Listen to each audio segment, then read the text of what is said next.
Ja, dann lasst uns anfangen. Herzlich willkommen zum Satsang.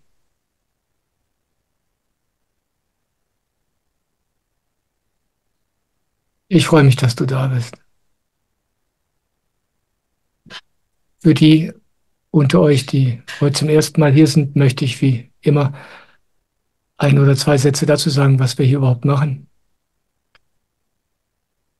Im Grunde erzähle ich hier im Satsang über das, was ich in meinem Leben gelernt habe, nämlich, dass dieses Leben nicht schwer sein muss, dass dieses Leben nicht geprägt sein muss von Angst und Leid,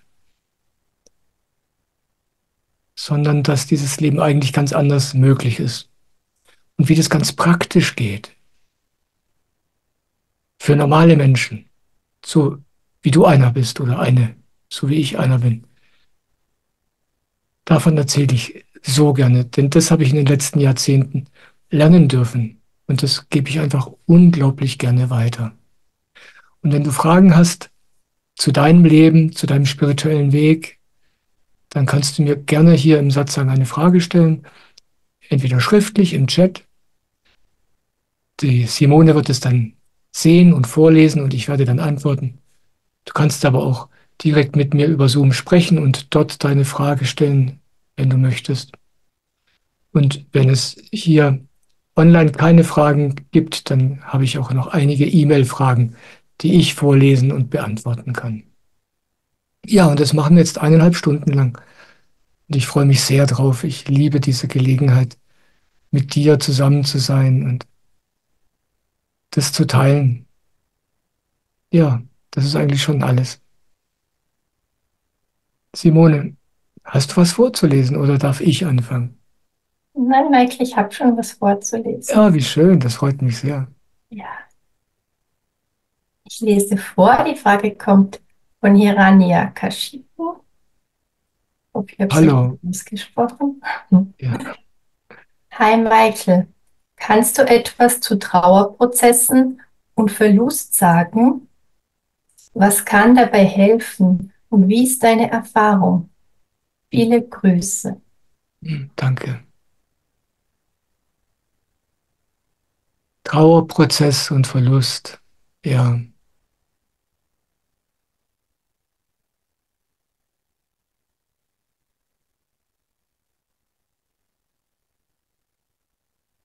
ja, das, was du Trauerprozess nennst, ist was ganz Wunderbares, wenn wir im Leben etwas verlieren, ein Teil von uns.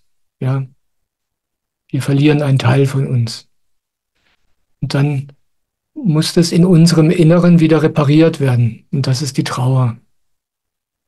Wenn du zum Beispiel mit einem Menschen lange Zeit zusammengelebt hast, dann ist dieses Zusammenleben ein Teil von dir geworden.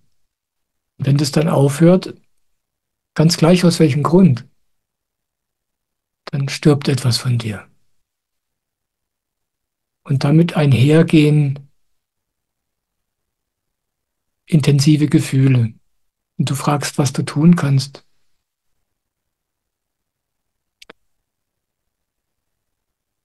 Das, was geschehen muss, geschieht von selbst. Die Trauer, das ist die Medizin, dieser Trauerprozess, der Schmerz, die Wut oder die Verzweiflung oder die Einsamkeit oder die Tränen oder die Angst. Das ist die Medizin. Du musst also selbst gar nichts machen. Du musst nur die Medizin zu dir nehmen. Und das heißt ganz konkret, nimm dich so, wie du bist. Fühl deine Gefühle, die da sind. Nimm dir Zeit dafür. Es besteht keine Eile. Es ist nicht so, dass der Trauerprozess das Problem wäre, ja, oder diese Gefühle, die jetzt kommen, sondern das ist die Hilfe. Und wenn du sie annimmst, indem du die Gefühle zulässt, bereitwillig, so gut du eben kannst, dann förderst du diese dieses Neu-Ganz-Werden in dir. Dann kann dieses Sterben in dir zu einem guten Abschluss kommen und dann wirst du neu geboren. Dann wird was Neues in dir entstehen daraus.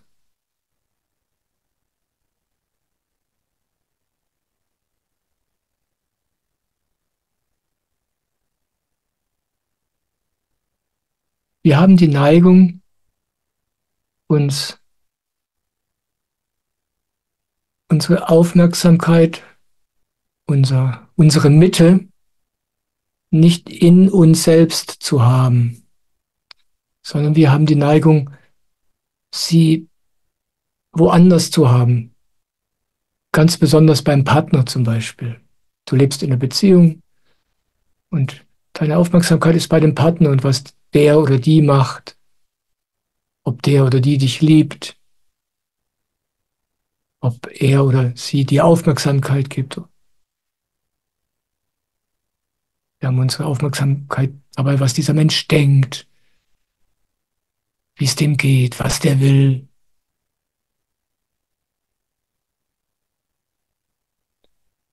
Und wenn dieser Mensch dann weg ist, dann ist es, als wäre unsere Mitte verschwunden. Ja, da, wo wir unseren Lebensmittelpunkt hatten, da ist nichts mehr, der ist weg.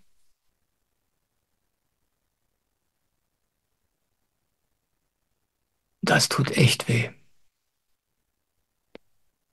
Und die Gefühle helfen dir jetzt, zu dir selbst zurückzukommen. Die Gefühle helfen dir, wieder in deine eigene Mitte zu kommen, da wo du eigentlich hingehörst.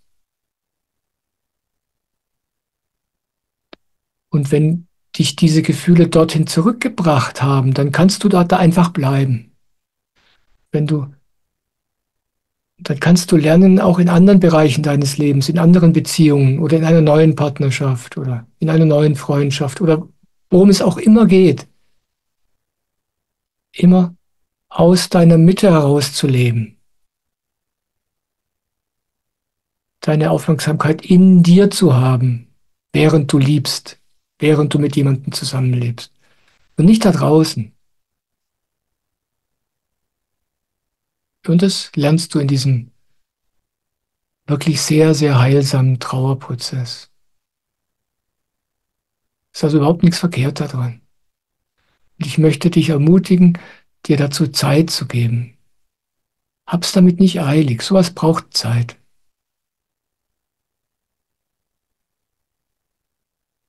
Nicht ein paar Tage, nicht ein paar Wochen, sondern viele Monate, wenn es eine lange und intensive Beziehung war. Ja,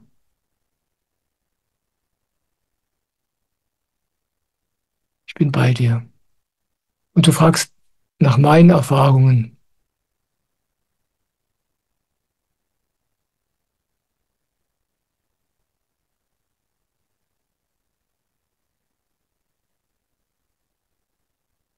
Meine persönliche Erfahrung ist, je mehr ich früher, ich habe vergessen, mein Handy auf Stumm zu schalten, das muss ich jetzt mal machen, sonst irritiert mich das.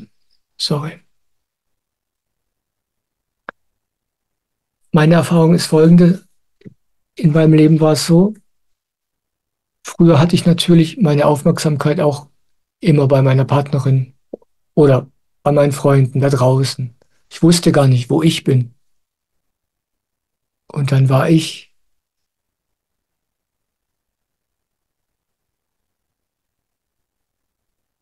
wirklich in Schwierigkeiten, wenn es dann zu Ende ging.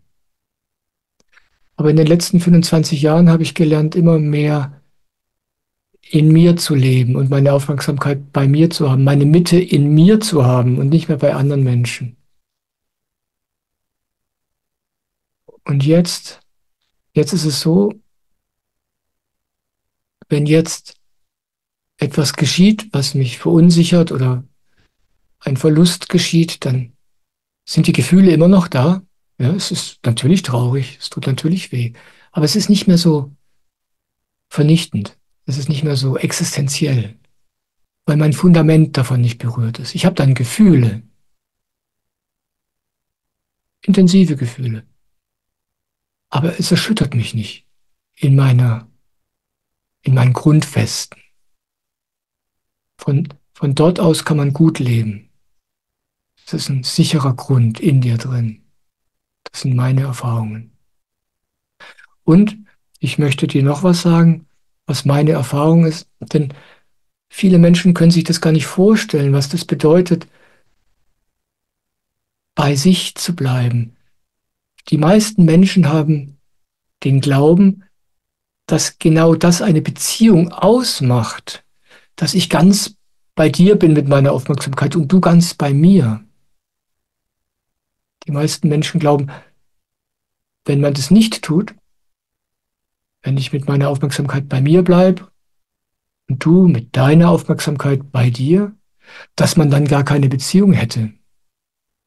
Aber das stimmt nicht. Im Gegenteil. Du wirst erleben, wenn du das mal praktizierst und ausprobierst,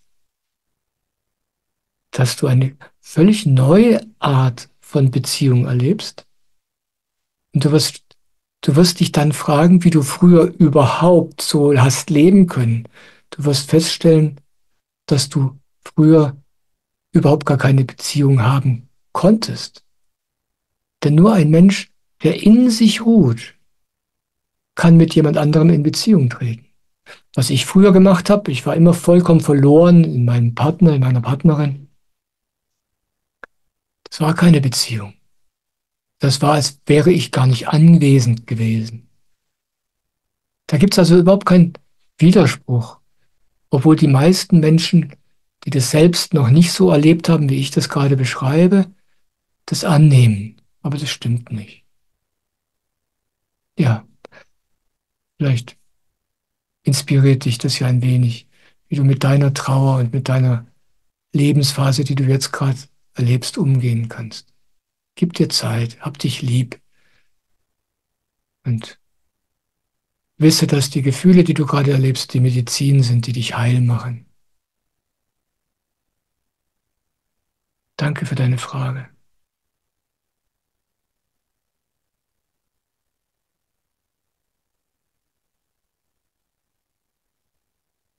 Ich darf als nächstes eine Frage von Maria vorlesen.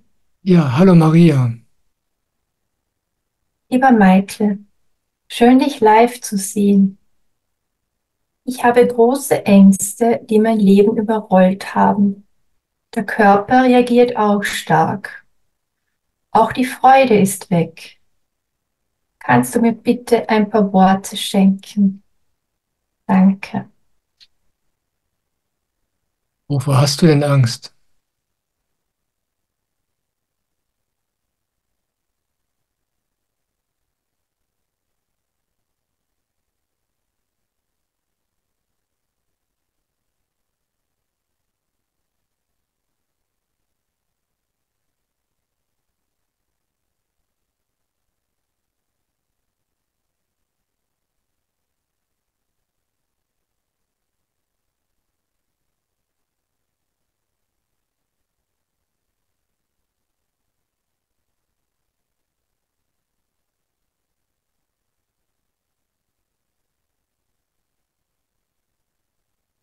Ich warte mal auf deine Antwort, aber ich rede schon mal ein bisschen weiter. Simone, wenn die Antwort kommt, bitte unterbrech mich einfach. Die ist schon da, die Ah, Antwort.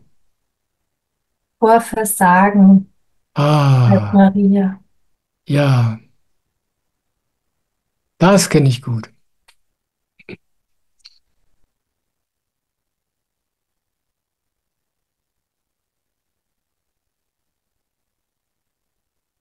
Ja, was, wenn du versagst? Was, wenn jemand rausfindet, dass du nicht so gut bist, wie du sein sollst? Was, wenn du einen Fehler machst, wenn du es vermasselst?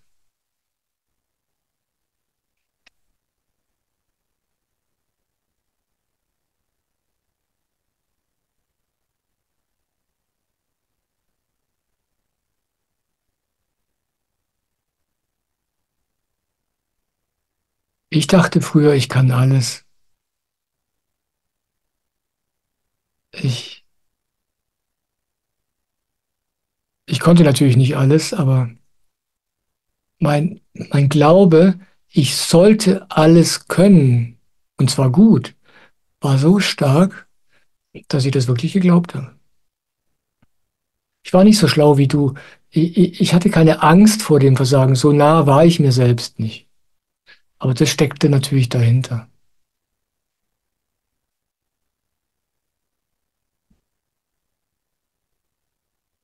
Und dann kam ich zu Soham, zu meinem spirituellen Meister vor 25 Jahren. Und ich wurde, als ich ihm begegnete, sofort Teil seines Teams und reiste fortan mit ihm mit und habe mich da um ganz viele Dinge gekümmert, hauptsächlich um die Technik. Und ich bin natürlich schon in dem, was ich da tue, gut. Ich habe einfach Spaß dabei. Aber ich mache natürlich auch alles Mögliche falsch. Und zwar immer, auch heute noch. Und mit Soham als Chef sozusagen, Soham war nicht nur mein spiritueller Meister und ist immer noch mein spiritueller Meister, sondern er war dann auch mein Chef sozusagen, weil ich für ihn gearbeitet habe. Da hatte ich eine wunderbare Gelegenheit. Weil er ist nämlich ein erleuchteter Chef, er ist ein spiritueller Guru. Und mit ihm konnte ich lernen, so zu sein, wie ich wirklich bin. So begrenzt, so, so menschlich. Ja, ich habe gelernt, dass meine Kapazitäten und Fähigkeiten so viel geringer sind, als ich das dachte. Und dann musste ich damit Frieden schließen mit den Gefühlen, die dazugehören. Und das ist der entscheidende Punkt. Das ist das, was dich in dieser Situation befreien wird. Die Angst ist, die Angst ist nicht das Gefühl, um das es geht. Die Angst ist einfach nur eine Abwehrreaktion. Ja? Aber darunter, wenn du mal ganz still mit dir selbst bist und dem Ganzen mal ein bisschen Zeit und Raum gibst, wenn du alleine bist,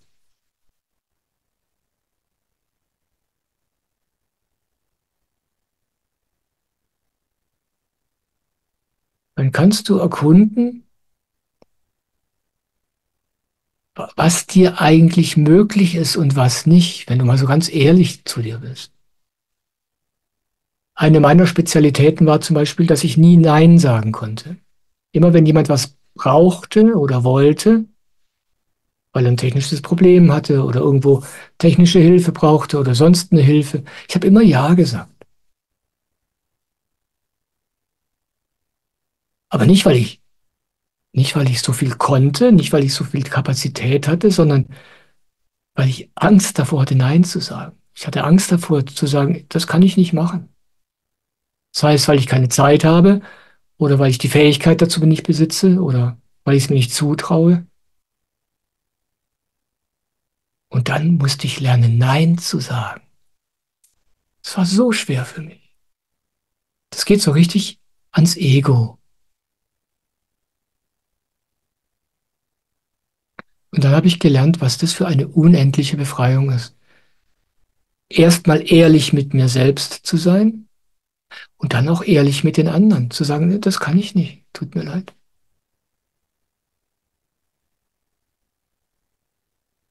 Dann habe ich gelernt, Fehler zu machen. Ich meine, ich habe natürlich vorher auch Fehler gemacht. Aber dann habe ich gelernt, zu meinen Fehlern zu stehen und zu wissen, das gehört einfach dazu.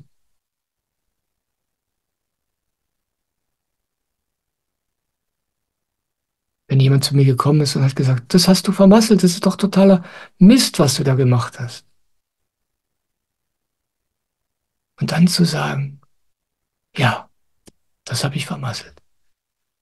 Ich wünschte, ich hätte es besser gemacht. Du hast recht. Das war am Anfang schwer, aber so eine Befreiung. Weißt du, es ist, als hätte ich mich langsam kennengelernt, so wie ich wirklich bin. Und das geht, glaube ich, uns allen Menschen so. Wir haben diese Vorstellung von uns und die projizieren wir natürlich nach außen, ja, gegenüber unserem Partner oder dem Chef oder den Kollegen oder wem auch immer. Nicht, weil der uns so haben will, sondern weil in erster Linie, weil wir glauben, wir sollten so sein. Und die Angst, die du hast, die sagt einfach, hör mal, ich weiß, ich bin nicht so. Was du da spielst, was du da vorgibst, so wie du sein willst, so wie du tust, als du wärst, so bin ich gar nicht. Das sagt die Angst. Ja, die weiß genau, dass es nicht lange gut gehen kann. Sowas bei mir.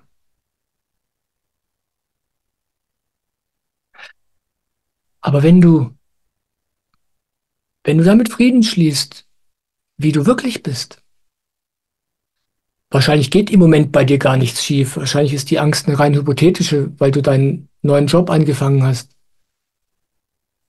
Aber wenn du für dich selbst, wenn du bereit bist, dich so anzunehmen, wie du wirklich bist, mit deinen Fehlern, mit deinen Begrenzungen, mit deinen Unfähigkeiten, dann bekommst du Freiheit. Ja, Freiheit, damit umzugehen. Wenn du dann irgendwo versagst, kannst du zu deinem Chef gehen und sagen, hören Sie mal, ich habe da was vermasselt. Ja, irgendwie habe ich was falsch gemacht. Vielleicht können Sie mir sagen, wie es besser geht, aber ich bin nicht zufrieden mit dem, was ich da gemacht habe. Dann kannst du das sehen. Dann kannst du das innerlich annehmen, ja, und dann ergibt sich da draußen im Job oder im Leben immer ein einfacher Weg, damit irgendwie umzubringen. Das eigentliche Problem ist, dass wir selbst das eigentlich nicht wollen. Das eigentliche Problem ist, dass wir selbst glauben, wir sollten anders sein. Und das ist unglaublich stressig.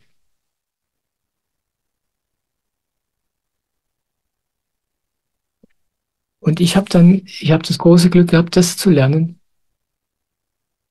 Und damit wurde meine Arbeit einfach nur noch Freude. Ich habe natürlich immer noch alles Mögliche falsch gemacht, auch heute. Ja, erst heute habe ich wieder was falsch gemacht. Ja, jeden Tag mache ich irgendwas falsch. Aber ich kenne mich mittlerweile. Und die anderen Menschen kennen mich auch. Die wissen, Michael macht Fehler. Alle anderen machen natürlich auch Fehler. Aber ich weiß, ich mache Fehler.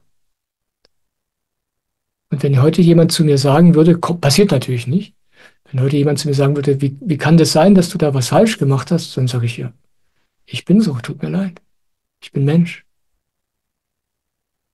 Und ich werde wahrscheinlich, obwohl ich mir die größte Mühe gebe, auch morgen Fehler machen.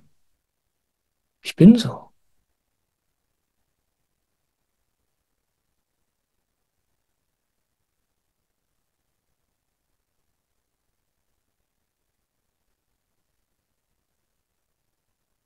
Die Angst sagt dir,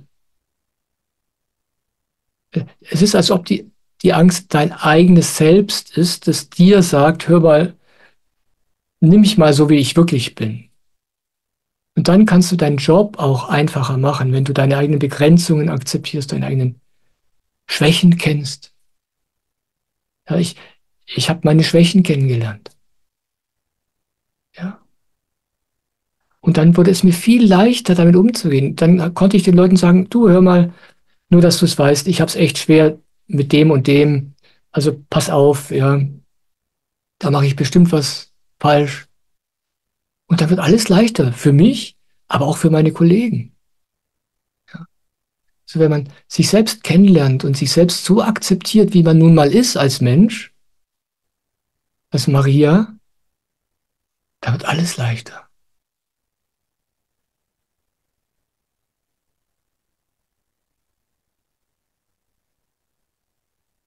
Und dann verschwindet auch die Angst.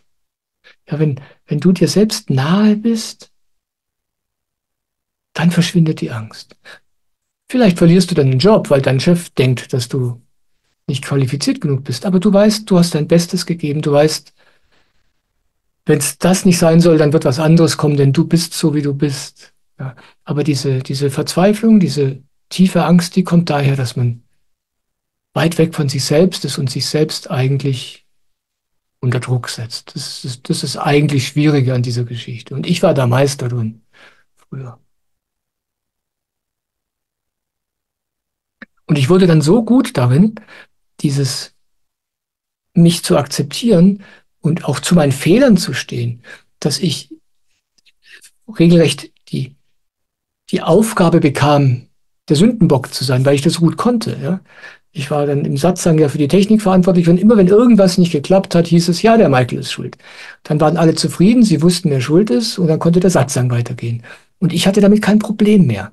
Und ob ich nun daran schuld war oder nicht, spielte dann gar keine Rolle mehr. Es war dem Satzang dienlich und es hat mir geholfen, immer noch mehr in Frieden mit mir selbst zu kommen. Und mein Ego hat immer noch mehr davon abgekriegt. Das war auch gut. Ja, und dann wurde alles leicht und einfach. Ich weiß nicht, ob dir das jetzt hilft, was ich hier erzählt habe. Aber ich könnte mir vorstellen, dass da was für dich dabei ist. Wenn nicht, dann kannst du gerne noch mal fragen. Danke, Maria. Ich freue mich, dass du da bist.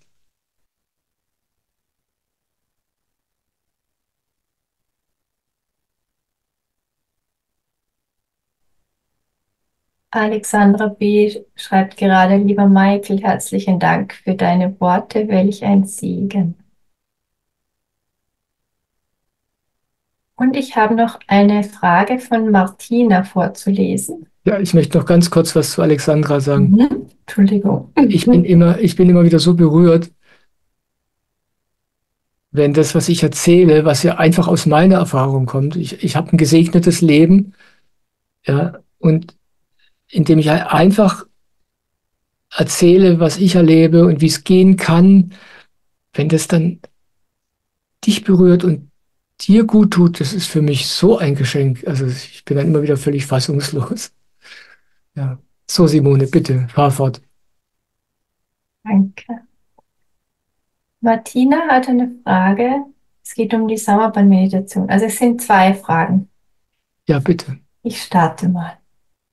Lieber Michael, ich habe zwei Fragen an dich. Erstens, es heißt, während der Sommerbandmeditation verweilen wir mit unserer Aufmerksamkeit im Kronenchakra. Wir tun nichts, wir erwarten nichts, wir bewerten nicht. Dieses Nichtstun ist mir nicht ganz klar verständlich. Denn wenn ich meine Aufmerksamkeit am Scheitel spüre, die ja immer wieder durch Gedanken gestört wird, und zwar ziemlich oft, dann muss ich doch meine Konzentration wieder sammeln und zur Krone zurücklenken, um in den Strom einzutauchen. Das fühlt sich für mich wie eine aktive Handlung an und ist nicht Nichtstun, oder? Kannst du dazu etwas sagen? Ja, sehr gerne.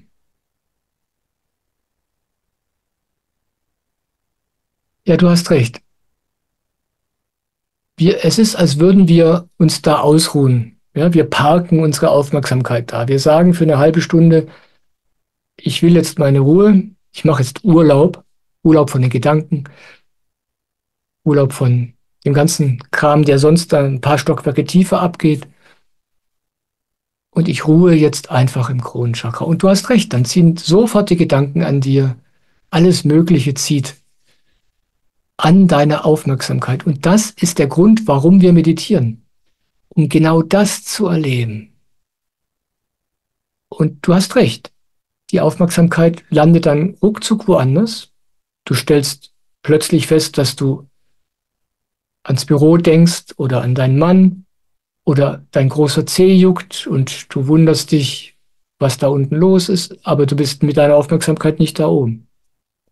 Und dann besteht die Übung darin, mit der Aufmerksamkeit dort wieder hinzugehen. Mehr nicht. Das ist das Einzige, was wir tun. Aber auf spielerische Art und Weise. Mit Nichtstun meine ich, oder mit Nichtstun ist gemeint, es gibt kein Ziel. Es gibt kein Muss. Ja. Man tut nicht etwas, um dann ein bestimmtes Ergebnis zu haben. Es ist wie, man legt sich in die Hängematte und tut nichts. Ja, aber man liegt natürlich in der Hängematte und das ist auch ein Tun. Es ist unernst.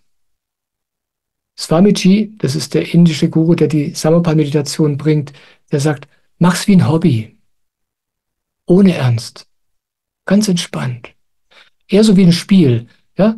Du gehst mit der Aufmerksamkeit dahin, einfach weil es unheimlich gut tut. Und dann merkst du, wie die Gedanken deine Aufmerksamkeit abgelenkt haben. Und dann kannst du ganz spielerisch sagen, ja, Sabbalot, ja, jetzt haben sie es wieder geschafft und du marschierst einfach ganz locker zurück ins Kronenchakra. So gut du halt kannst. Manchmal spüre ich das gar nicht. Ich sitze mit geschlossenen Augen da und manchmal spüre ich überhaupt nicht, wo das Kronenchakra ist, weil mein Kopf so beschäftigt ist. Aber dann, ich gehe mit meiner Aufmerksamkeit so gut ich kann in diese Richtung und bleib da einfach. So gut ich eben kann. Immer wieder, immer wieder. So unernst und so entspannt, wie ich nur kann. Ja. Und das fühlt sich gar nicht an wie was Weltbewegendes. Es fühlt sich eigentlich ganz leicht an, auch wenn es einem fast nie gelingt, weil, wie gesagt, die Gedanken ständig wieder dazwischen funken. Aber dieser eine Akt, die Aufmerksamkeit immer wieder zum Kronenchakra zu bringen, ganz entspannt, ohne Hast, ohne gegen die Gedanken zu kämpfen, ohne Bewertung. Dieser eine Akt wird dein gesamtes Leben verändern. Du weißt nicht wie. Es geht indirekt. Ja, es ist nicht so, dass du nach der Meditation plötzlich aufwachst und alles ist anders. Dein Leben verändert sich ganz allmählich, ohne dass du den direkten Zusammenhang zu dem, was du in dieser halben Stunde da nicht tust, äh, kennst. Aber so ist es. Simone, da war noch eine zweite Frage. Ja, genau. Lese ich jetzt vor. Ich würde gerne eine Schülerin von Swamiji werden und möchte wissen, ob es ein bestimmtes Ritual gibt oder ähnliches. Im tibetischen Buddhismus nimmt man zu einem Meister Zuflucht und sitzt direkt bei ihm. Kannst du mir das bitte erklären? Herzlichen Dank von Martina. Das ist ja toll. Ja, bei Swamiji ist es so, dass du nicht zu ihm gehst und dann bei ihm sitzt, aber allein seine Schülerin sein zu wollen, ändert alles. Und es gibt in Indien da auch bestimmte Rituale, wenn du was machen möchtest. Du kannst du kannst mir einfach eine E-Mail schreiben und ich verweise dich dann an die Menschen, die dir da weiterhelfen können. Oder du schreibst an Samarpan Meditation Deutschland. Einfach info@samarpanmeditation.de. Du kannst denen einfach schreiben und genau diese Frage stellen. Und die werden dir dann antworten. Das sind die Spezialisten dafür. Für mich war es so, in dem Moment, als Swamiji in mein Leben kam, in dem Augenblick, und er kam gar nicht persönlich in mein Leben, es geschah so, dass Soham, mein spiritueller Meister, mir eines Abends von Swamiji erzählte. Und in dem Moment, wo ich zum ersten Mal von ihm hörte,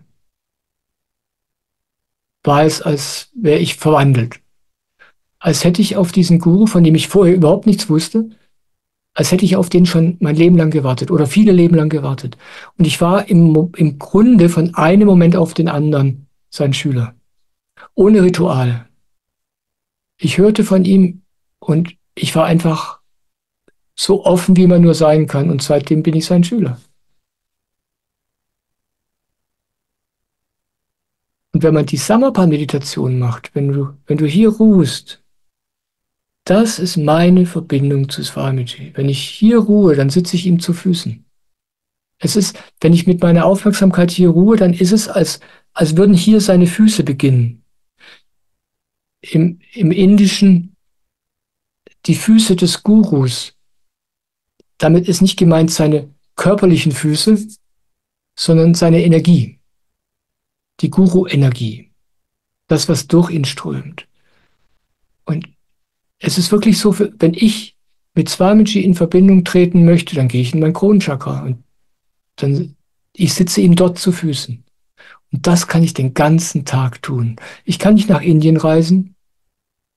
Und soweit ich weiß, hat er auch keine Menschen, die ständig bei ihm sind und bei ihm sitzen. Soweit ich weiß, ist das nicht der Fall. Aber ich kann die gesamte Zeit, in der ich wach bin, ihm zu Füßen sitzen, indem ich im Kronenchakra ruhe. So mache ich das. Aber wie gesagt, du kannst auch gerne direkt die Swamiji-Leute fragen, die dir da autorisierte Antworten geben können. Und das hat mein Leben verändert. Vollkommen. Einfach dieses plötzlich sein Schüler zu sein. Wie gesagt, in meinem Leben war es ohne Ritual. Es war einfach so von einem Moment zum anderen. Und seitdem bin ich bei ihm. Ja, obwohl ich noch nie in Indien war. Aber immer wenn er in Deutschland ist oder in Europa, dann fahre ich zu ihm. Das freut mich sehr. Ich bin sehr berührt. Danke, Martina.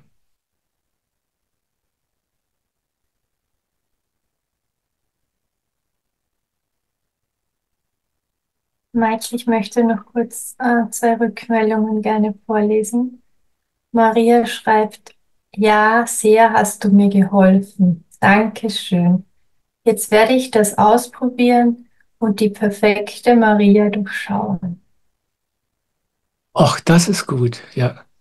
Wenn die perfekte Maria stirbt, dann wirst du schön, dann wirst du interessant. Ja, das ist gut. Die perfekte Maria, die kann niemand brauchen. Ich freue mich. Ja, Andrea H. hat noch geschrieben, deine Worte sind Balsam für meine Seele, so wunderbar und hilfreich. Vielen, vielen Dank für dich. danke. Danke für deine Worte. Ich freue mich sehr.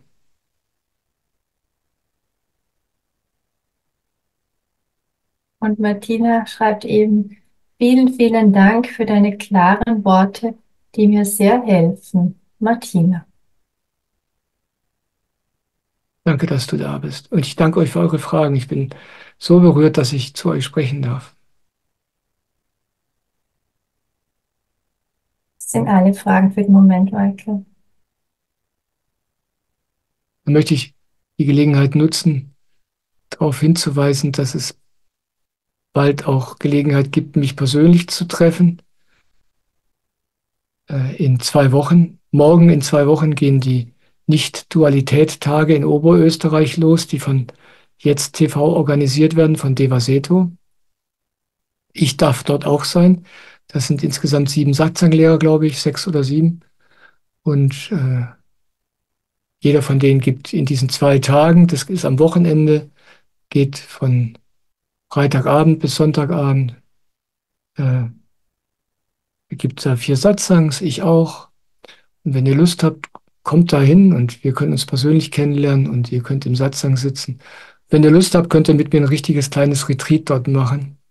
Das wird bestimmt ganz, ganz schön. Es ist ein wunderbarer Ort. Ich freue mich zum ersten Mal nach Österreich zu reisen mit Satsang. Ich freue mich sehr darauf. Ja. Und wenn ihr Infos dazu haben möchtet, auf meiner Website habe ich dafür Informationen zusammengetragen. Geht einfach auf meine Website, dianmichael.de, auf der Seite mit den Terminen, da findet ihr alle Infos zu diesem Event. Aber auf Jetzt TV, auf der Website von Jetzt TV, gibt es dazu natürlich auch alle Infos, die ihr braucht. Und da ich gerade noch Zeit habe, bevor es weitergeht, möchte ich noch darauf hinweisen, dass alles, was ich tue, kostenlos ist. Satsangs sind kostenlos, meine Videos sind kostenlos. Alles, was ich online anbiete, ist kostenlos. Und es muss auch so sein, denn das, was ich hier weitergebe, ist ja nichts, was ich produziere oder mache. Ich gebe ja nur das weiter, was ich selbst auch einfach geschenkt bekommen habe. die Wahrheit, das Geheimnis des Lebens, das kann man nicht verkaufen. Ja.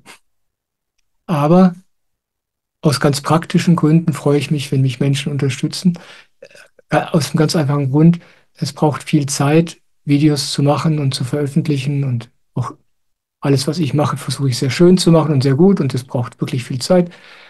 Und damit ich mir diese Zeit nehmen kann, brauche ich irgendwie Unterstützung, sonst habe ich die Zeit einfach nicht. Und je mehr Menschen mich dabei unterstützen, desto mehr Zeit kann ich mir nehmen. Und wie gesagt, alles, was ich tue, ist frei, kostenlos und keiner soll sich verpflichtet fühlen. Das ist mir ganz wichtig, dass jeder einfach alles genießen kann, was ich mache.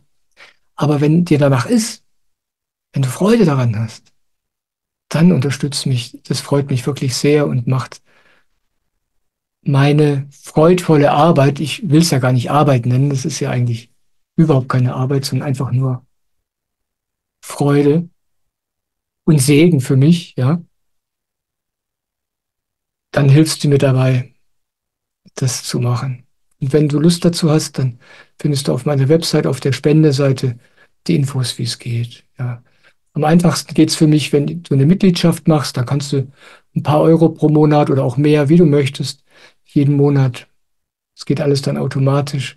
Und dann, das hilft mir am besten, aber du kannst auch auf verschiedene andere Weisen spenden. Ich habe da die Informationen dazu zusammengetragen.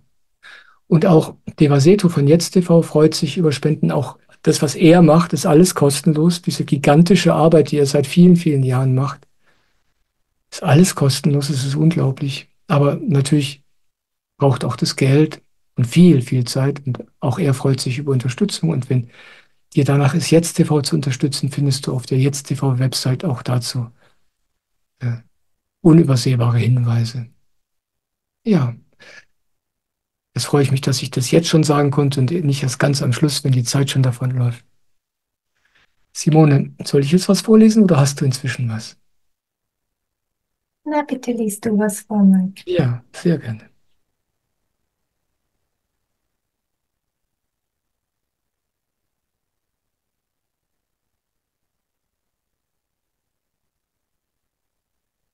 Lieber Michael, unsere weltpolitische Situation beschäftigt ja viele Menschen gerade.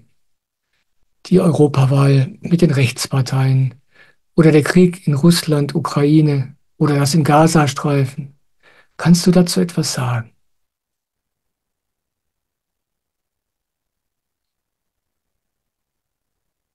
Ja, ich bekomme öfter Fragen dieser Art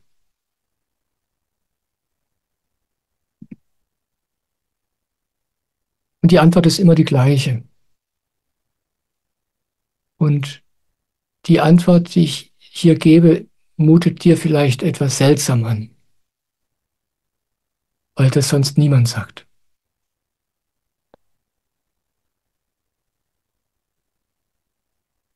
Du kannst die Welt nicht verändern.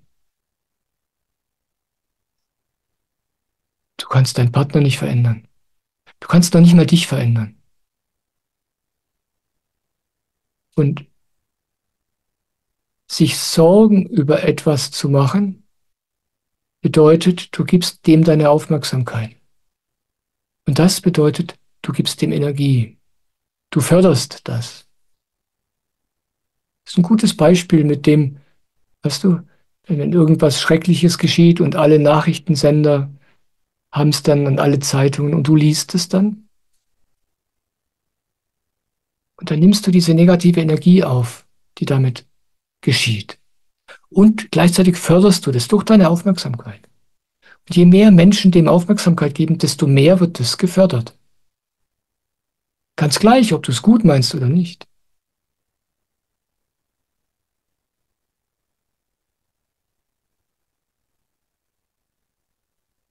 Auch protestieren oder gegen etwas kämpfen nützt nichts.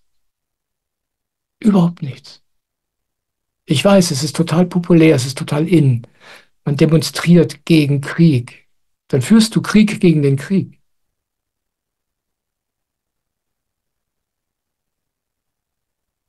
Und es fühlt sich gut an und richtig und man tut was. Aber in Wirklichkeit nützt es überhaupt nichts. Im Gegenteil. In Wirklichkeit macht es das nur schlimmer. Auch wenn du es gut meinst.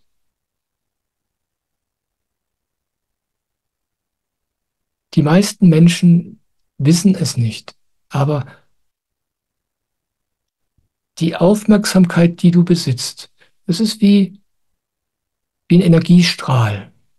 Worauf du die richtest, das wächst.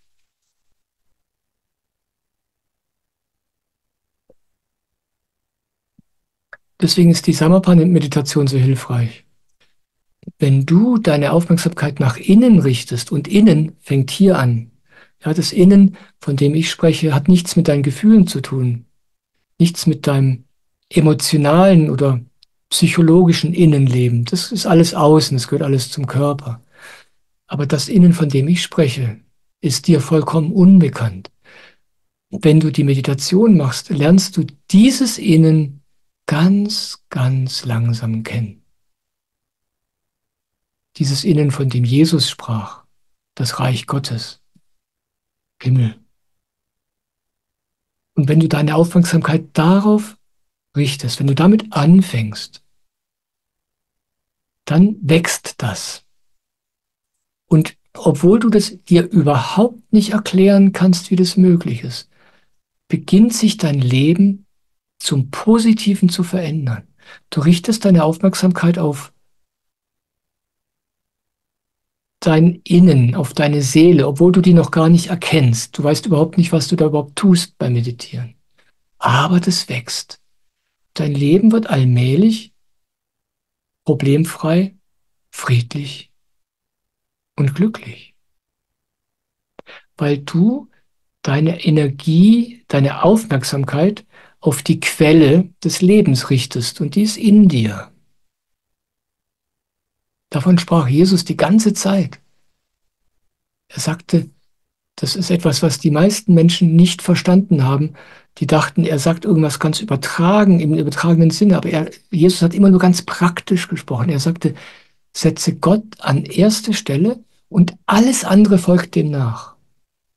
Er sagte, wenn du deine Aufmerksamkeit nach innen richtest, auf deine Seele, auf Gott, ja, und er sagte, der Himmel ist zum Greifen nah, der wusste, das ist so weit, wie du greifen kannst, da oben. Wenn du dort deine Aufmerksamkeit hinrichtest, nach innen, dann entsteht daraus alles andere, was wesentlich ist, von selbst.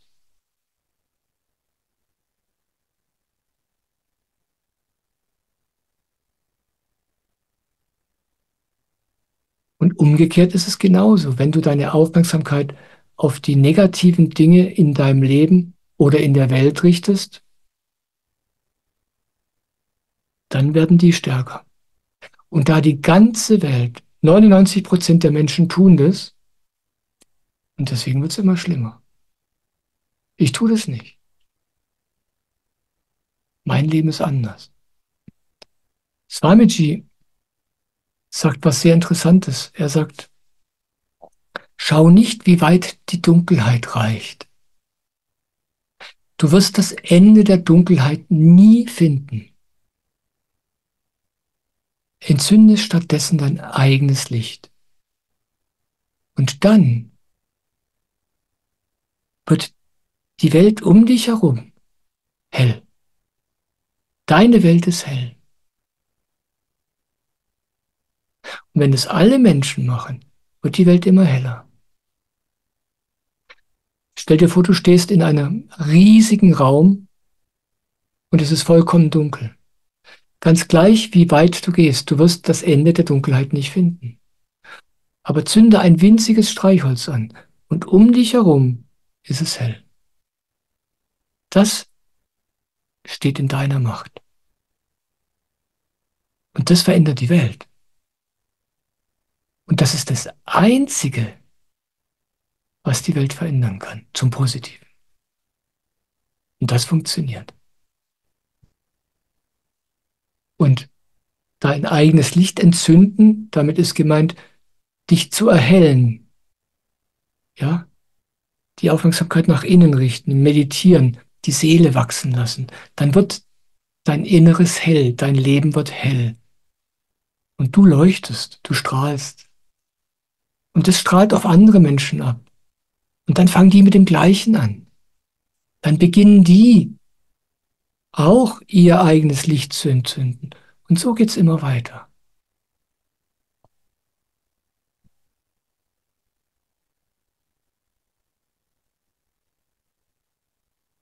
Jesus lebte in sehr turbulenten Zeiten.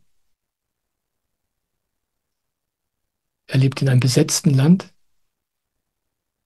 Sein Volk, die Juden, waren unterdrückt von der brutalen Herrschaft der Römer. Da gab es nicht viel zu lachen. Er hat nicht ein Jota seiner Aufmerksamkeit diesen Dingen gewidmet. Seine Jünger, die haben sich darum Sorgen gemacht, um die anderen Menschen, um die Armen, um die politische Lage. Judas wollte sich da einmischen. Jesus hat immer gesagt, nein, damit will ich nichts zu tun haben. Wovon redet ihr? Setze Gott an erste Stelle. Und damit ist wirklich gemeint, das eigene Innere zu beleben. Und dann passiert der Rest von selbst. Alles, was wir glauben, Gutes zu tun da draußen, ist normalerweise genau das Gegenteil von dem, was wir erreichen möchten. Und deswegen schaue ich mir keine Nachrichten an.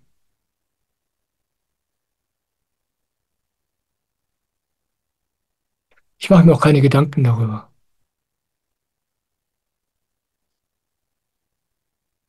Ich möchte eine Geschichte erzählen. Die habe ich neulich gelesen von einem Zen-Mönch in Japan. Dieser Zen-Mönch war ein Schüler eines großen Meisters und wurde dann selber natürlich immer mehr zu einem angesehenen Meister. Und er wurde eingeladen von einigen seiner Schüler, die ihn sehr verehrten, um gemeinsam mit anderen Freunden zu meditieren und seinem Vortrag zu lauschen. Und dann kam er zur verabredeten Stunde an den Ort, wo man sich treffen sollte. Das war ich glaube, im 4. oder im 6. Stock eines Gebäudes in Japan. Und alle fanden sich ein in dem Raum, alle waren bereit. Und dann fing die Erde an zu beben. Es gab ein starkes Erdbeben. Das ganze Haus wackelte. Die Möbel rutschten durchs Haus. In Japan sind Erdbeben sehr häufig. Und die Menschen gerieten in Panik. Sie stürzten aus dem Haus. Sie machten sich Sorgen. Der Mönch blieb sitzen, schloss die Augen und bewegte sich nicht. Und als das Erdbeben vorbei war, dann kamen die Menschen langsam wieder ins Haus und fanden den Mönch dort mit geschlossenen Augen, tief versunken sitzen. Und sie sagten, wir waren so nervös, wir hatten so Angst. Warst du denn nicht nervös, als die Erde gebebt hat? Hattest du keine Angst? Und er sagte, doch, doch, ich war sehr nervös. Ich, ich habe gefürchtet, dass ich im Moment meines Todes nicht in mir ruhen würde, nicht da sein würde, wo ich sein möchte. Dass ich nicht dort bin, worauf es ankommt, sondern dass ich mich um irgendwas sorge, dass ich mit meiner Aufmerksamkeit da draußen bin. Das war seine Sorge. Und sofort schloss er seine Augen und richtete die Aufmerksamkeit wieder dorthin, wo sie hingehört. So radikal.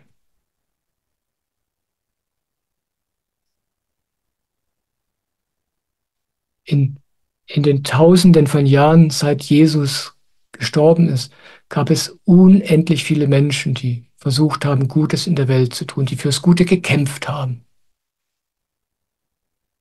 Alle vergessen. Jesus hat nicht gekämpft. Jesus hat genau das getan. Er hat genau dieses getan, was keiner versteht. Das, was er sagt, setze Gott an erste Stelle, bedeutet, bleibe mit deiner Aufmerksamkeit innen bei deiner Seele, im Kronenchakra. Da geschieht das Einzige, was Wert hat. Und seine Energie spüren wir heute noch. Die ganzen guten Menschen, die alles Mögliche Tolle getan haben für die Welt, alles vergessen, alles zu Staub zerfallen oder nur schreckliche Dinge daraus entstanden. Aber dieser eine Mensch, der das getan hat, was keiner begreift, von dem wissen wir heute noch. Dessen Energie ist heute noch spürbar. Genauso wie bei Buddha. Der war genauso. Und das verändert die Welt. Nur das. Und deswegen, ich weiß das. Und ich erlebe es in meinem Leben. Und deswegen gebe ich diesen ganzen negativen Dingen überhaupt keine Aufmerksamkeit. Jeder Moment, den ich darauf verschwende, verpasse ich. In dieser Zeit könnte ich mit meiner Aufmerksamkeit was wesentlich Nützlicheres für mich und für die Welt machen. Und manchmal tue ich es trotzdem. Ja, ich bin auch kein Engel. Weißt? Manchmal bin ich auf Facebook und schaue mir da Sachen an und dann ist eine Viertelstunde vergangen, ehe ich bemerke, was ich da überhaupt mache. Und dann merke ich, was tue ich hier eigentlich? Was mache ich hier eigentlich? Ja. Aber das wird ja wohl kein anderer sagen, außer Swamiji natürlich, von dem habe ich das ja. Und Soham.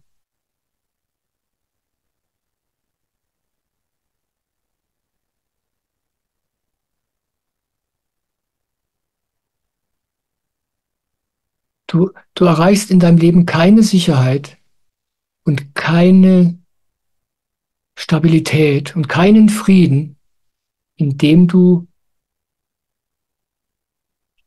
Krieg, Unfrieden und Sorgen Aufmerksamkeit gibst. Im Gegenteil. Aber wenn du deinen inneren Frieden näherst, wenn du deine innere Stille, wenn du dein Himmelreich näherst, dann verändert sich alles andere in deinem Leben. Das, was Jesus gesagt hat, stimmt so. Wortwörtlich, so ist es in meinem Leben. Das ist das, was ich dazu sagen kann, zu all diesen Themen. Es gibt keinen Grund, sich Sorgen zu machen. Aber meditiere, das ist das Wichtige. Und es ist keine Abkehr von der Realität. Es ist eher umgekehrt. Wenn du einmal diese Realität kennengelernt hast, von der Jesus schon sprach, von der alle Gurus und alle Weisen und alle Heiligen sprechen, dann weißt du aus eigener Erfahrung, dass das, woran alle anderen Menschen in der Welt glauben, nicht funktioniert und nur das Gegenteil bewirkt.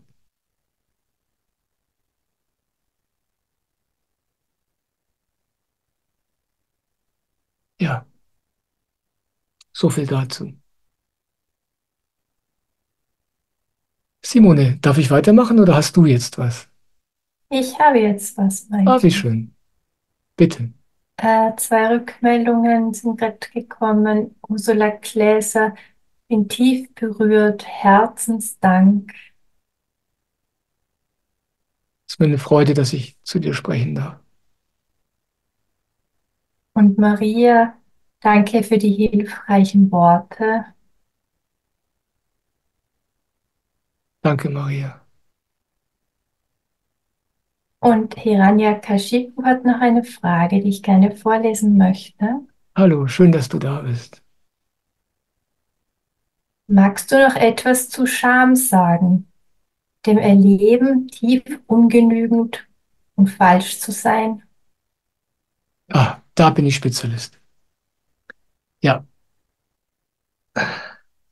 ich habe im Frühjahr eine Postkarte gestaltet Ich bitte ja die Menschen, mich zu unterstützen, wenn sie Freude daran haben. Das habe ich ja eben bei euch auch gemacht, bei dir.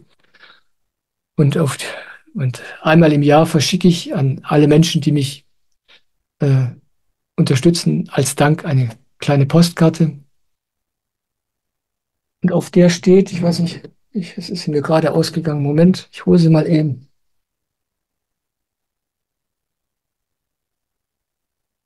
Hier ist sie. So sieht die aus. Kann man jetzt nicht gut sehen.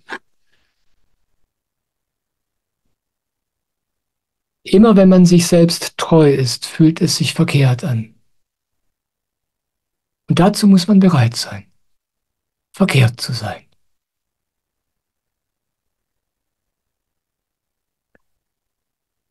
Und das, was du hier ansprichst, diese Scham, dieses Verkehrtsein, das ist der Kernpunkt des spirituellen Weges.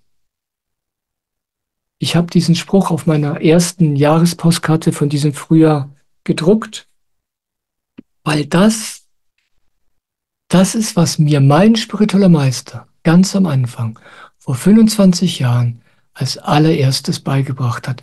Und das hat meinen gesamten Weg bis heute bestimmt. Die Bereitschaft, verkehrt zu sein.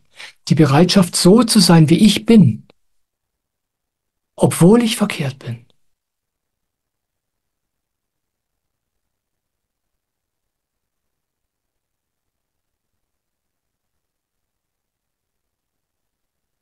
Wenn du damit Freundschaft schließen kannst, mit dieser Scham, mit diesem Ungenügendsein, mit diesem Verkehrtsein, dann bist du frei.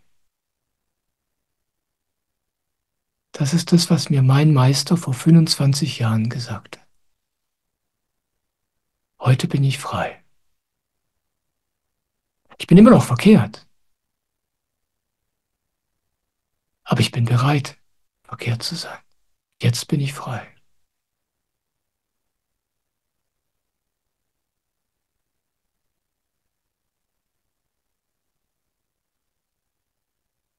Und das lernt man nicht über Nacht. Das sitzt tief.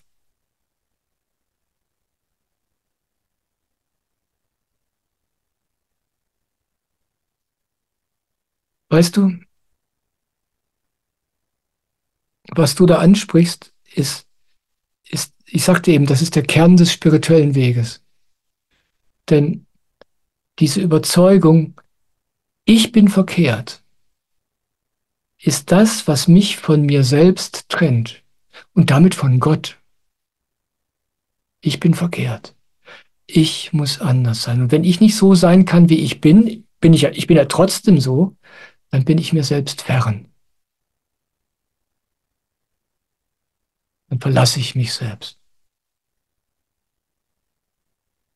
Und diese Geschichte, diese Herausforderung ist so alt, dass sie sogar in der Bibel steht.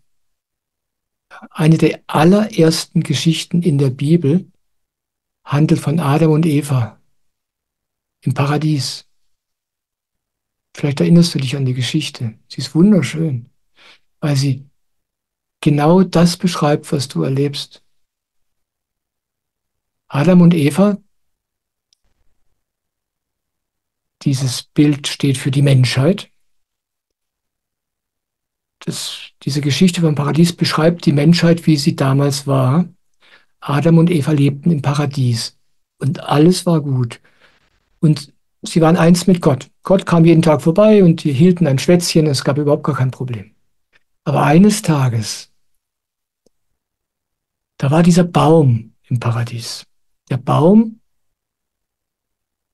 mit von der Erkenntnis über Gut und Böse. Und Gott sagte zu Adam und Eva, ihr könnt alles machen. Ja, habt Spaß, ja, macht, was ihr wollt. Aber bitte esst nicht von diesem Baum. Denn wenn ihr das macht, verderbt ihr alles. Aber die Menschen haben die Frucht, den Apfel von diesem Baum gegessen.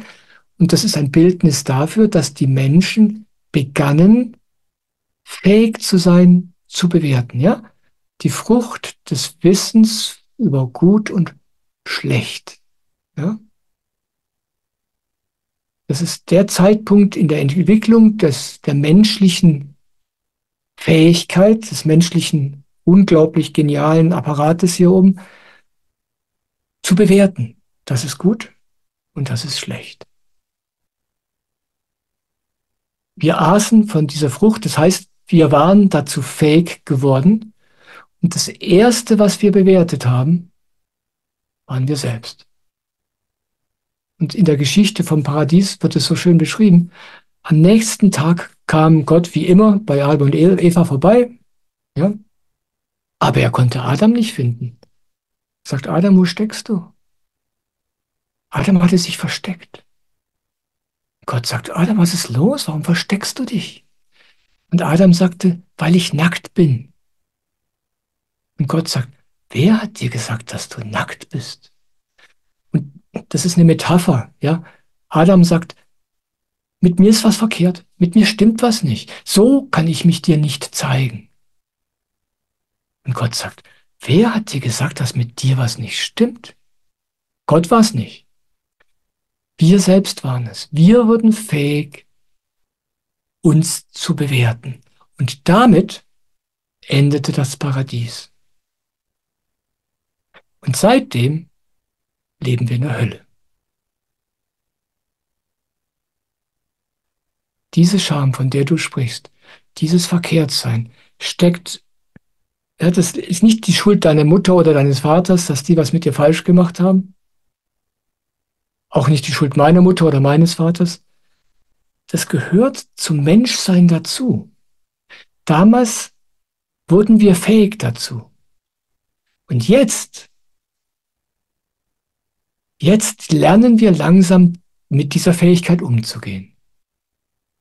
Ja, wir lernen jetzt diese unglaublich sensiblen und fähigen Wesen zu sein, ohne uns zu bewerten.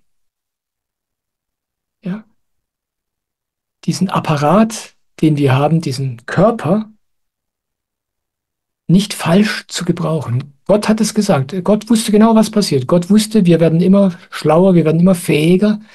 Und er sagt, ihr macht, was ihr wollt, esst alles, ja, aber nicht diese Frucht. Und jetzt lernen wir damit umzugehen.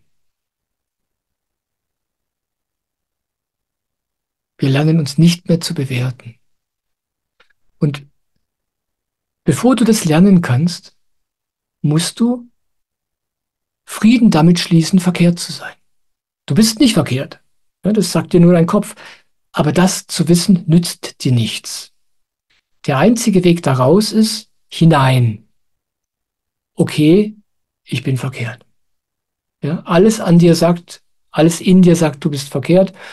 Und wenn du das selbst glaubst, bekommst du das von anderen Leuten im Außen auch sehr hilfreich gespiegelt. Ja, dein Partner sagt dir oft genug, dass du verkehrt bist und dein Chef wahrscheinlich auch. Und überall kriegen wir Beweise dafür, dass wir verkehrt sind. Und schließt damit Frieden. Es ist ganz ähnlich wie das, was ich vorhin erzählt habe, als es darum ging, Angst davor zu haben, zu versagen. Es ist im Grunde das Gleiche. Ja, ich bin so. Für mich ist es so, weißt du, ich bin immer noch verkehrt. Mit allem, was ich tue. Ich habe ja dieses Erbe auch. Jeder Mensch hat dieses Erbe. Ja. Meine Videos sind nicht gut genug. Ich mache nicht genug Videos. Ich antworte nicht schnell genug. Alles, was ich tue, ist verkehrt. In meinen Augen. Das ist halt dieser Apparat da oben.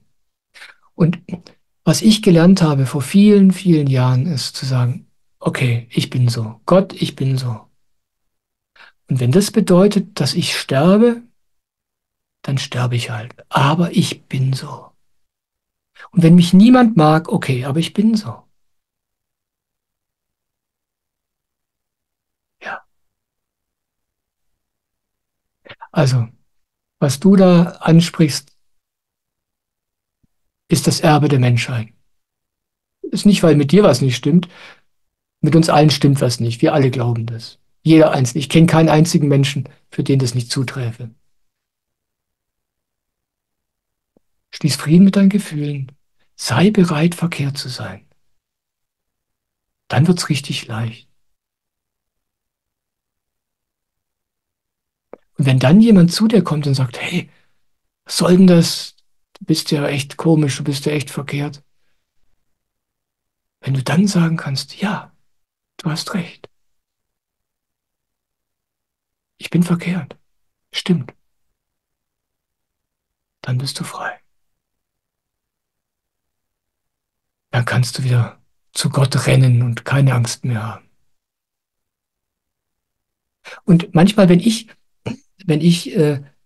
mir sicher bin, dass ich mal wieder was richtig verbockt habe, dann nehme ich das beim Meditieren oft mit ins Kronenchakra, ja, wie so ein Kind, das sagt, schau mal Gott, so bin ich wirklich, ja, so bin ich, so verkehrt, so bin ich. Und dann höre ich das Lachen Gottes.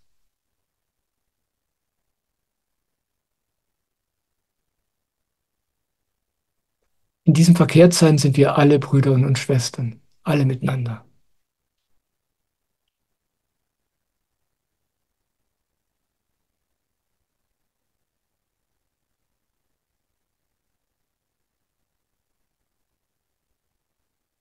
Ich habe noch eine Frage Ja, bitte. von Amodini. Amodini, hallo. Hm. Wie schön. Hm. Hallo lieber Michael, Amodini hier. Gestern schrieb mir meine Mutter, dass sie traurig wurde, dass wir nicht viel kommunizieren. Was ist die beste Antwort darauf?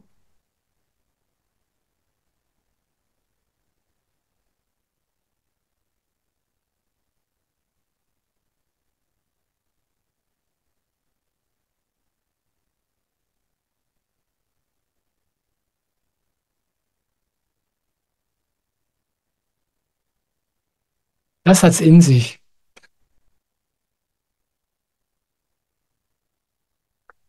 Ich kann da zwei Sachen dazu sagen. Das eine ist ein Tipp von meinem spirituellen Meister Soham, den du ja auch kennst. Und der sagte, weißt du, du kannst dir einfach ab und zu mal schreiben, so einfach so eine Postkarte, irgendwas, so ein kurzer Gruß. Hey, wir haben gerade an dich gedacht, wir wünschen dir einen schönen Sonntag, hier ist alles okay. Ganz liebe Grüße. Und dann freuen die sich tierisch, für dich ist es eine Minute und die sind total happy.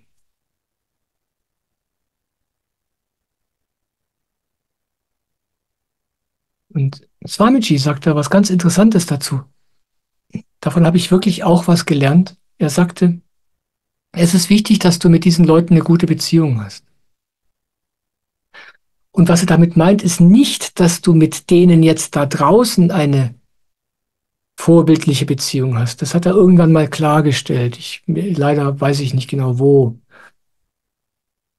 Es geht um deine innere Beziehung, dass du dich mit dem, wie du dich da verhältst, gut fühlst. Du könntest natürlich jetzt das einfach ablocken und sagen, ich habe keinen Bock. Ja, ich will mit der Frau nichts zu tun haben, die soll mich in Ruhe lassen. Die hat gar kein Recht darauf, dass ich mich bei ihr melde, wenn ich nicht will. Und alles, was du da sagen würdest, würde wahrscheinlich auch irgendwo stimmen. Das nützt dir aber nichts, weil du dich damit selbst nicht wohlfühlen wirst. Sonst würdest du mich ja nicht fragen. Tu irgendwas, womit du mit dir selbst in Frieden sein kannst. Und das sind oft nur Kleinigkeiten. Weißt du, du bist ein Mensch und du bist wahrscheinlich ähnlich gestrickt wie ich. Wenn ich mich mit jemandem kommuniziere und melde, dann mache ich da ein großes Ding draus. Es ist nicht meine Art, nur einen kurzen Gruß zu schicken. Ich schreibe dann einen richtig langen Brief oder da geht es dann richtig ans Eingemachte. Ja? Und dazu habe ich dann gar keine Lust. Aber darum geht es diesen Menschen meistens gar nicht.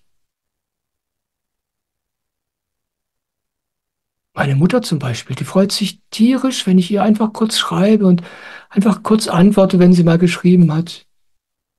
Früher, meine Mutter ist auch so, die hat auch immer wieder gesagt, ey, schade, dass wir nicht mehr Kontakt haben. Und früher ist mir das wirklich gegen den Strich gegangen. Ich dachte, warum ist die so? Die sollte so nicht sein. Aber dann habe ich gelernt, durch das, was Soham gesagt hat und durch das, was Swamiji gesagt hat, das viel leichter zu nehmen. Ich habe gemerkt, dass das eigentlich mein eigener Ernst ist, der da mir einen Streich spielt. Und jetzt schreibe ich ja ab und zu mal, ich besuche sie sogar öfter mal und ich merke, das macht eigentlich Spaß. Aber ich mache es auf meine Weise, ganz leicht und locker, ganz unernst.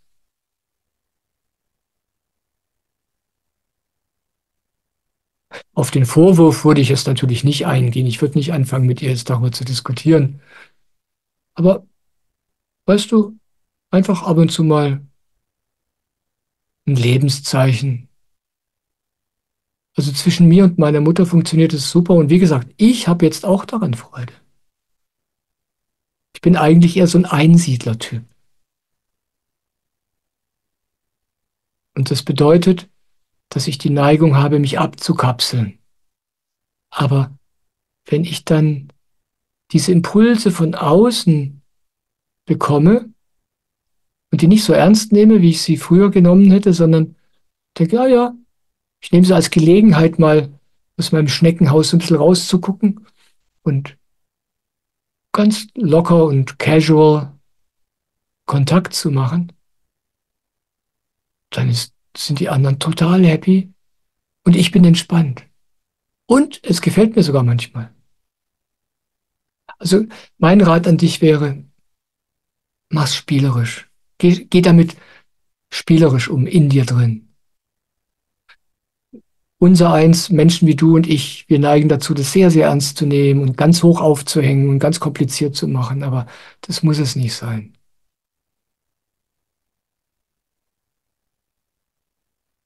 Es gibt natürlich auch Fälle, wo du genau weißt, wenn du da A sagst, dann kommt B, C und D auch und dann rennst du dir die Tür ein. Du weißt, was da für dich funktioniert und was, wo du aufpassen musst. Ja, ich sage jetzt nicht, dass du irgendwas machen sollst, was sich später für dich als problematisch erweist. Aber normalerweise sind die Sachen ja nicht so.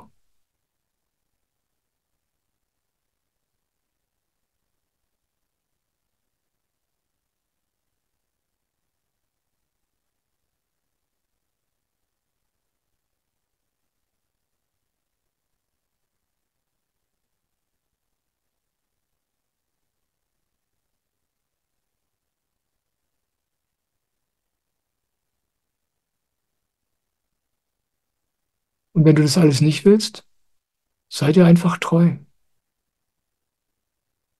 Ja, sei dir treu.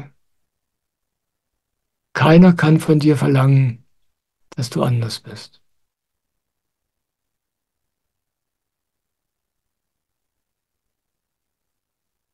Ich habe, obwohl ich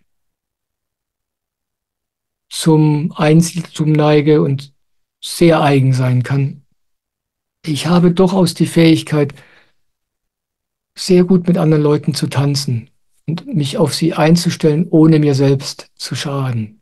Das ist einfach ein Talent, das ich habe und das mir mein Leben immer sehr leicht gemacht hat. Aber andere Menschen sind anders. Und wenn für dich das nicht funktioniert und wenn du weißt, was für dich gut ist, dann sei dem treu. Sei dem treu.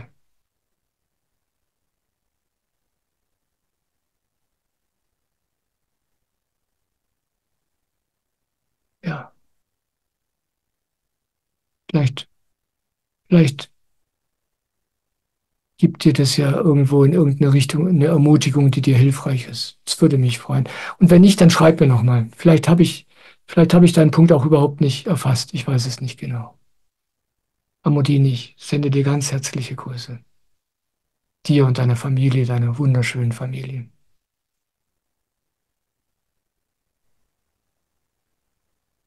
Amodine hat schon was geantwortet. Sie schreibt, wie schön, Herzensdank. Ja, abkapseln ist hier auch das Schönste. Danke. Ja, ich kenne dich ja so ein ganz kleines bisschen aus der Ferne und wir kennen uns da. Wir sind ähnlich, ja.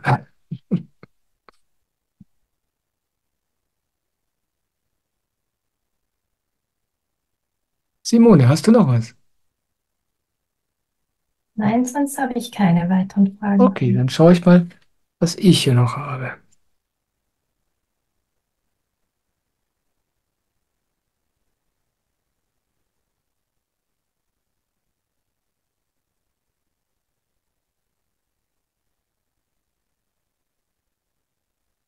Hier habe ich eine Frage von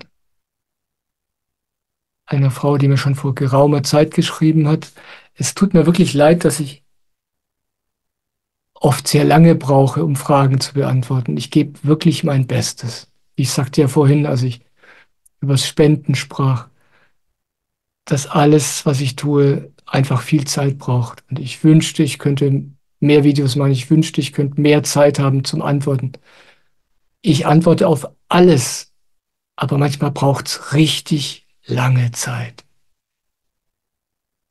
So ist es einfach. Tut mir leid. Mir brennen ganz wichtige Fragen zu meinem Sohn auf der Seele. Er ist 40 Jahre alt und alkoholkrank. Bis vor kurzem hat er als Behindertenpfleger in einem Heim gearbeitet. Nun ist er zurück aus einer vierteljährlichen Entwöhnungsreha, in der er mit seiner Therapeutin erarbeitet hat, dass diese Arbeit ein großer Teil im Geschehen ist und er sich etwas Neues suchen sollte. Er hat zwar eine eigene Wohnung, im Augenblick wohnt er aber bei mir, um sich den Start nach der Reha zurück in die Normalität so einfach wie möglich zu machen. Er nimmt teil an einer Nachsorgegruppe, die zweimal im Monat stattfindet. Ansonsten ist er ziemlich untätig, was seine Suche nach einer neuen Arbeitsstelle angeht. Bei mir bemerke ich deshalb langsam eine Ungeduld, bis Wut über seine Trägheit, der ich machtlos zuzuschauen gezwungen bin. Zugleich habe ich Ängste, wenn ich ihn dränge, ihn wieder in altes Suchtverhalten hineinzutreiben. Ich bin ziemlich ratlos und würde mich sehr freuen, deine Sicht auf die Situation zu erfahren.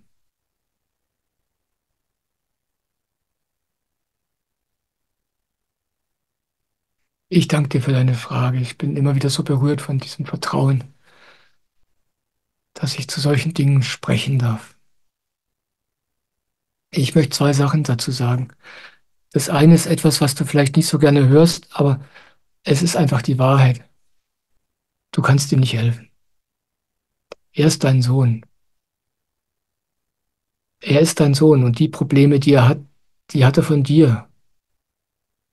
Nicht, weil du verkehrt oder schlecht bist, aber so ist die menschliche Natur. Ja?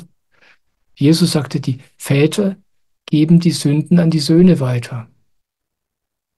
Und damit sagte er nicht, dass die Väter böse sind, sondern er hat beschrieben, wie es funktioniert. Und du bist so, wie du bist, wegen deinen Eltern. Und ich erwähne das nur, um dir zu sagen, du kannst ihm nicht helfen.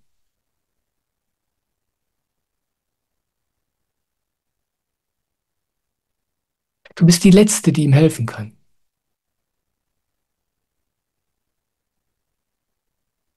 Und das Beste, was du tun kannst, ist dir selbst treu zu sein.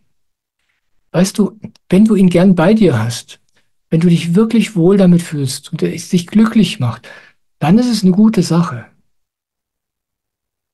Aber wenn du ihn bei dir hast, obwohl du dich ärgerst und wütend bist, dann vergiftest du den armen Kerl. Und dich selbst auch. Du denkst, du tätest was Gutes, gleichzeitig denkst du, er sollte endlich in die Gänge kommen, aber das ist eine ungute Situation. Die ist weder für dich gut noch für ihn. Was das praktisch bedeutet, kann ich dir nicht sagen. Ich kann dir nur sagen, wovon du dich leiten lassen kannst. Und wovon du dich leiten lassen kannst, ist das, was sich für dich richtig anfühlt. Für dich selbst. Was kannst du tun, was für dich gut ist?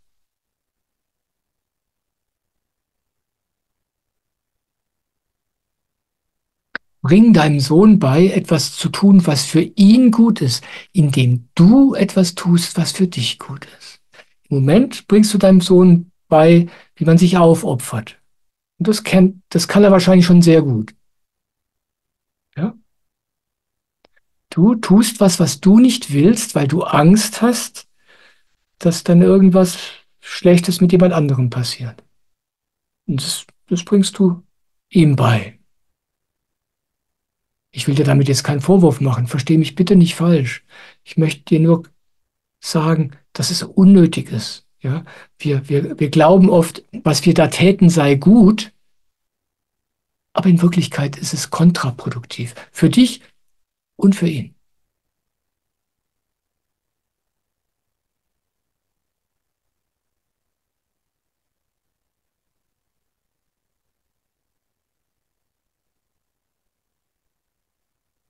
Wir haben ja, oder ich habe ja schon viel über das Verkehrtsein gesprochen.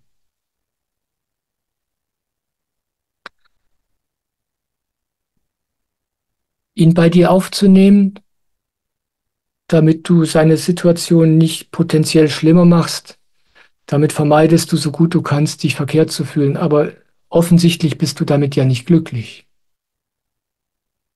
Und jetzt was zu tun, was sich für dich gut anfühlt, heißt wahrscheinlich, dass du dich völlig verkehrt fühlst.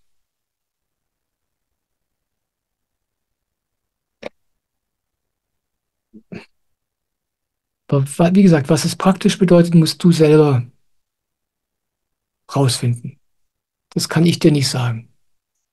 Das hängt ganz allein davon ab, was deine Seele dir sagt. Und du kannst übrigens auch mal einen Profi fragen.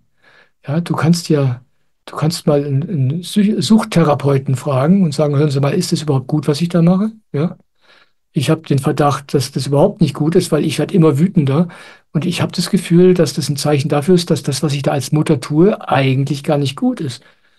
Womöglich sagt er dir was, was dich überrascht.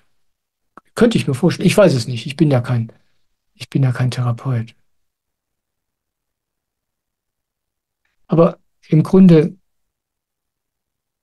mein Rat an dich ist, kümmere dich um dich selbst. Es ist höchste Zeit, dass du dich um dich selbst kümmerst.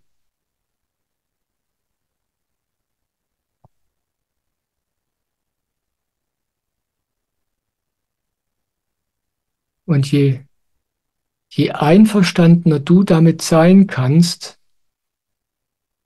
dich verkehrt zu fühlen, je einverstandener du damit bist, Angst zu haben, was verkehrt zu machen. Ja, je einverstandener bist mit den ganzen Gefühlen, die damit einhergehen, desto sanfter und liebevoller und leichter kannst du diese Situation handhaben. Mit dir und mit ihm.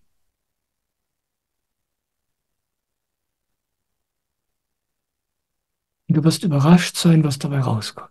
Das verspreche ich dir. Und ich möchte zum Schluss noch eines sagen.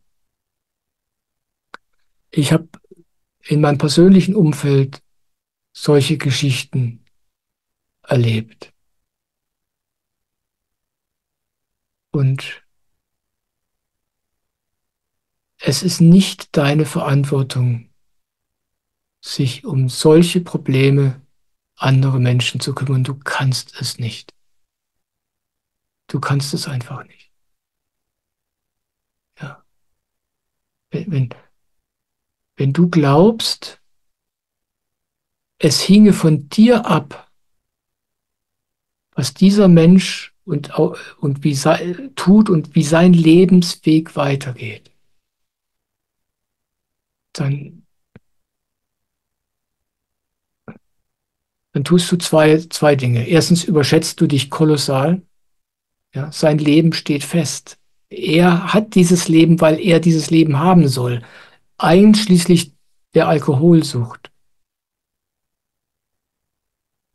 Und wenn daraus noch viel schlimmere Dinge geschehen, dann gehört auch das zu seinem Weg.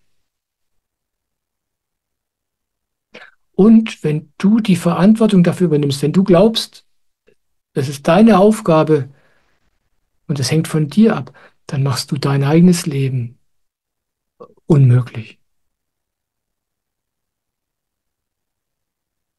Aber du bist frei.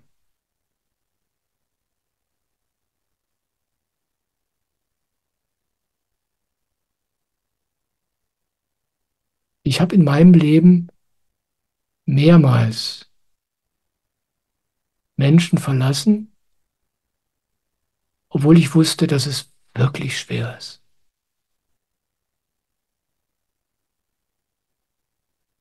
Aber ich wusste, es ist der einzige Weg. Alle anderen Menschen haben gesagt, was ich tue, ist verkehrt. Alle. Aber ich wusste, so geht es nicht. Das kann nicht richtig sein, was ich hier tue. Ich muss was anderes tun. Das habe ich gemacht. Und ich habe es mehrfach gemacht. Ich weiß bis heute, ich bin mir ziemlich sicher, dass all diese Menschen immer noch glauben, dass ich alles verkehrt gemacht habe. Aber heute sehe ich, es musste so sein.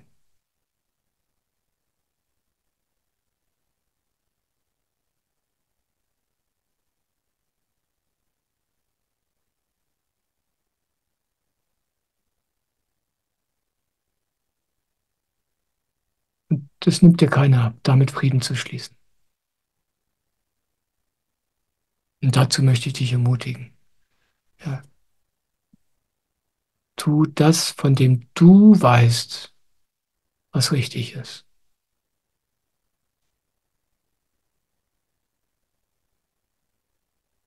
Egal, was das bedeutet. Du musst zu allem bereit sein.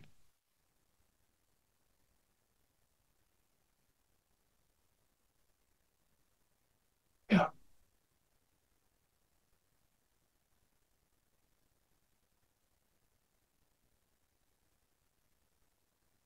ich sende dir allen Segen.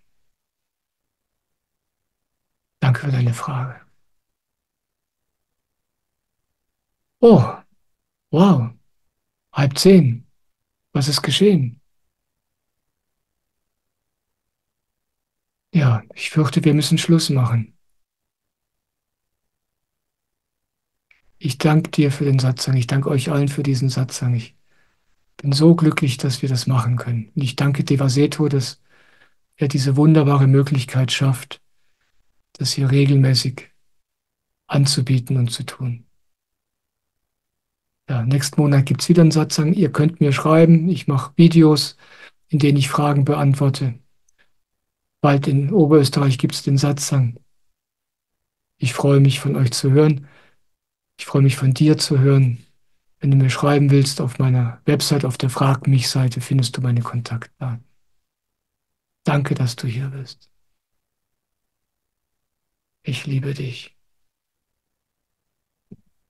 Danke für Satzang. Schönen Abend.